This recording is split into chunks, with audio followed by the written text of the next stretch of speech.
Deschutes County Sheriff's deputies say a dog was shot and killed after an argument between a property owner and trespassers. Well, two Bend men are waking up behind bars this morning following a drive-by shooting at a Northeast Bend apartment yesterday. In Oregon and Washington, just over 500 units are needed every single day for people in need of blood donations.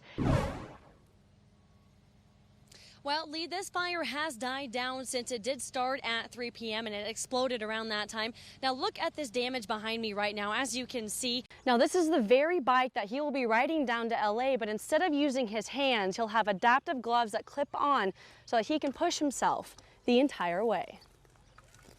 Well, a long-debated destination resort plan in Deschutes County still faces hurdles and critics 10 years after it was first proposed. And as you were saying, much of Oregon is on fire this morning. Hundreds of thousands of acres have burned, structures have been lost, and many have had to evacuate their homes. Thank you, Bob. Well, this morning we have new details on the death investigation in Northeast Bend. And we continue our coverage this morning on the coronavirus and how it's affecting Oregonians. As I've done before in the past, I think we have to define cooler temperatures right now in the summer as in maybe low 80s. Yeah, about 30 minutes east of Bend on Highway 20, there's a 17-mile stretch that is closed, so just be aware of that if you plan to travel east. A large section of downtown is closed off right now, correct? That's right. Do you have an idea of how large that area is right now? Well, it's about a 3-block perimeter around the courthouse. Again, we don't know if it's an explosive device.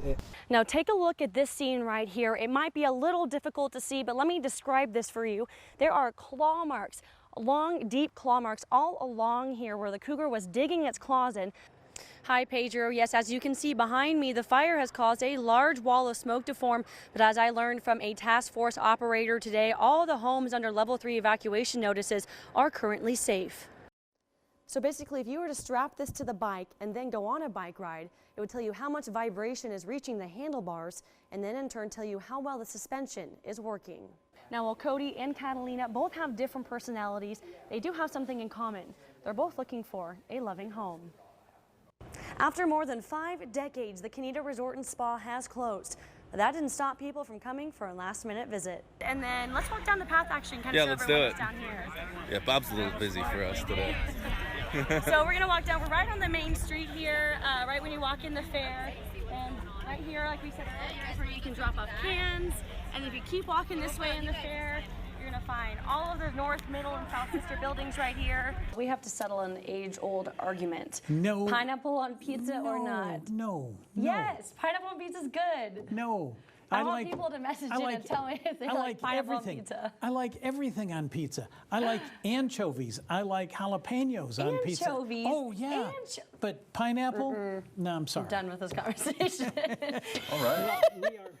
We are ready for. I think Mike. I think yours wins. I mean, this is a beautiful work of art right here. I think Mike got confused on what season it is. Yeah, don't tell anyone. Actually, this but is Mike, the last it's Halloween. minute. When we were reading the birthdays.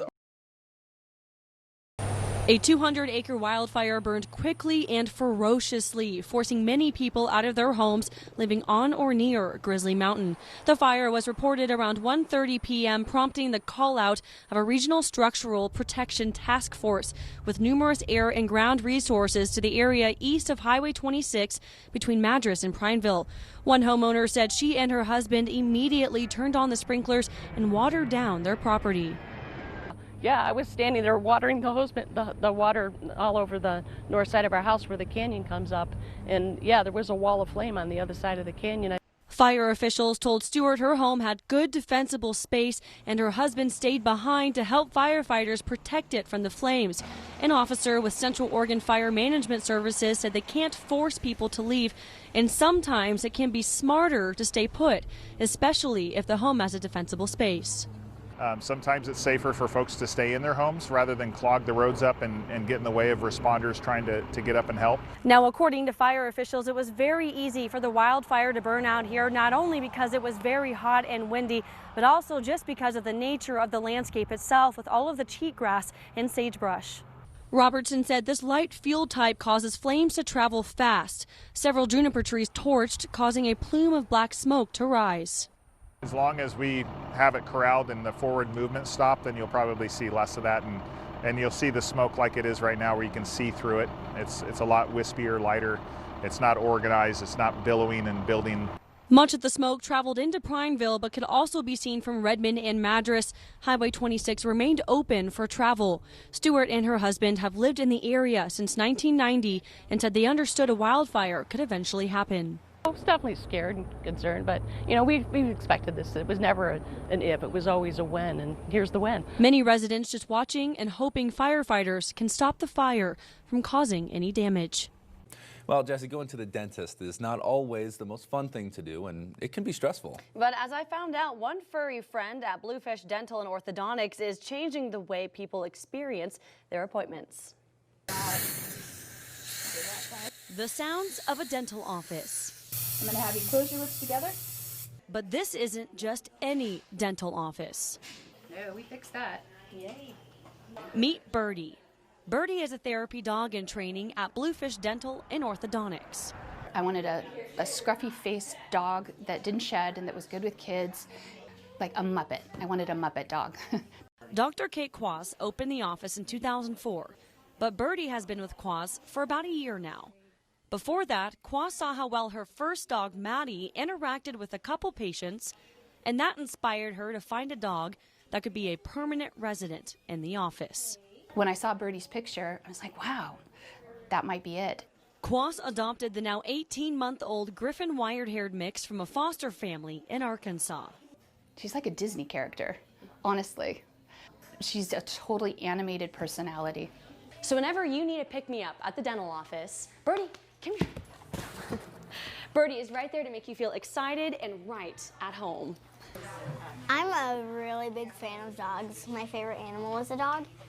And Birdie, she's really calm, and she'll just let you pet her. Birdie laid next to Emma during her appointment to help make her feel comfortable. A majority of the time, she's at the front office greeting patients. They can pet her. She sometimes will go out in the waiting room with a handler, and then she generally just drops to her back and wants belly rubs most of the time. Most of Birdie's training came from therapy dog expert Jack Barron with Pet Partners. She is fine with any sounds. She can hear drilling of teeth, which bothers me but doesn't bother her. Barron said the key things Birdie needs to know are how to settle, how to place, and how to stay calm. These skills will make Birdie the best certified therapy dog she can be. The kids really forget for the moments that they're having their teeth worked on and concentrate on the dog, and that's what it's about. And it's not just the patients who have felt the positive impact of Birdie's presence, but also the staff. She's playful, she's smart, she brings this dynamic of somebody's a little bit stressed out. If I'm a little stressed out, she'll come and lay her head in my lap. I give her a little love. It's a nice reset. And ultimately, Birdie has not only helped keep patients calm, but she's connected everyone in the office on a level that never existed. How much fun did you have doing that story? I had so much fun. It's so true, though, they're talking about even just being around her made me feel comfortable and happy, and my day was exponentially better after that. Could you imagine as a kid having that dog around? You know how many dentist appointments I would have loved? Or ran into the building and like, heck yes, it's like, my oh yes, it's my the dentist dentist day. Love it.